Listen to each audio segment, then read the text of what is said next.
Did some great guest shots on Taxi. I remember seeing that one. Oh, wasn't there. that great? That was a funny one, yeah. That must have been a crazy group to work with. Oh, they were the best. Yeah. I learned a lot about comedy from Danny DeVito. Danny, oh, sure, yeah.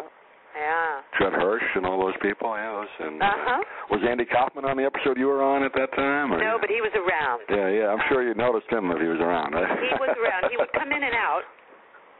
Because although he wasn't featured the week that I was working, or the 2 weeks that I did it, because I did it 1 year and I did it the year following, he was always around, and he came to the taping, and I met him. And I still know Mary Lou Henner, who's doing very well with her books and everything. As a matter of fact, we just ran into each other on an airplane.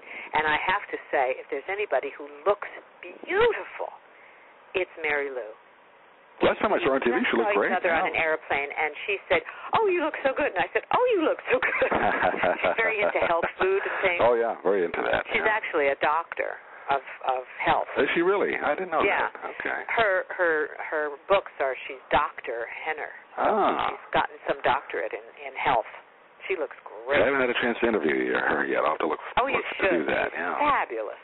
Yeah. Fabulous. And she does all kinds of theater and things, and she's in great shape. She's a sweet girl. I loved all my episodic work. I did not so long ago something on strong medicine when it was on Lifetime. Lifetime, right. Right. I have a lot of fun whenever I get to do episodic work. And with Trapper John. Oh, I love that show. My crush on Gregory Harrison is everlasting. That's right. An everlasting crush. G. Alonzo Gates, he played on there. Remember that character, his assistant, Pernell Roberts. I married him on the. That's right. Right, yeah. I took him off the air.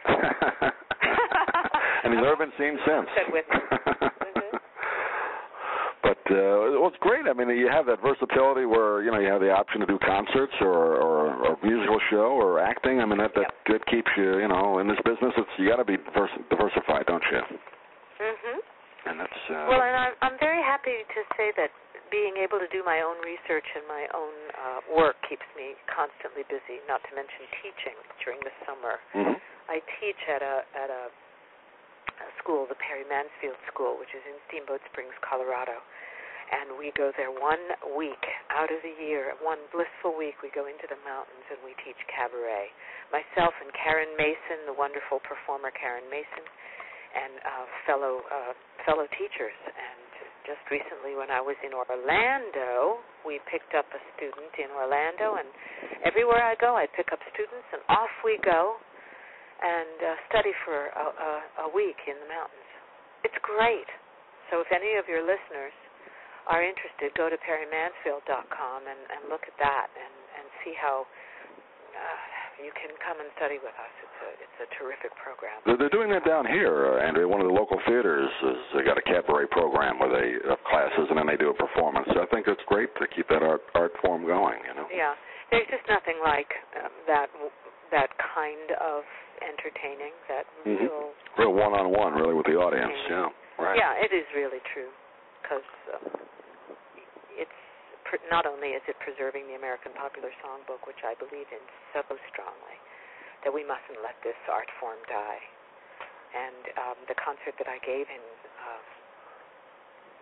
New York, the first half was all the old songs, but the second half was Stephen Schwartz and John Bucchino and Craig Carnelia, Christine Gold, contemporary writers that were on stage with me and giving a tribute to me for the songs that I've done from the past, but then I sang all of their modern songs.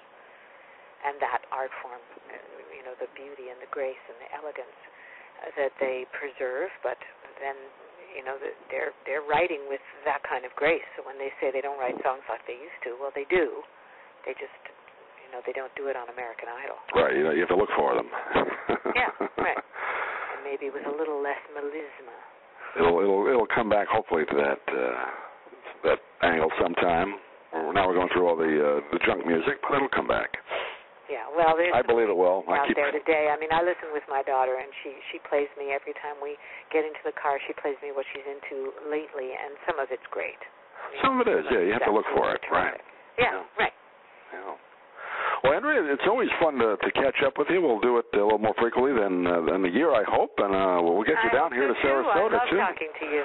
Again, it's called As Time Goes By, The Best of Andrea Marcovicci. Just go to your website, right, marcovicci.com. Best way to get it? Absolutely, and sign on as a guest or, put yourself on my website, and then you'll get email blasts, you two included, so that I will do in that. the neighborhood you come and see the show. I know. All right, I'm sorry I know missed when that. I'm nearby. Great. Andrea, good to talk to you, and we'll talk to you soon. Thanks for being with us. Thank you.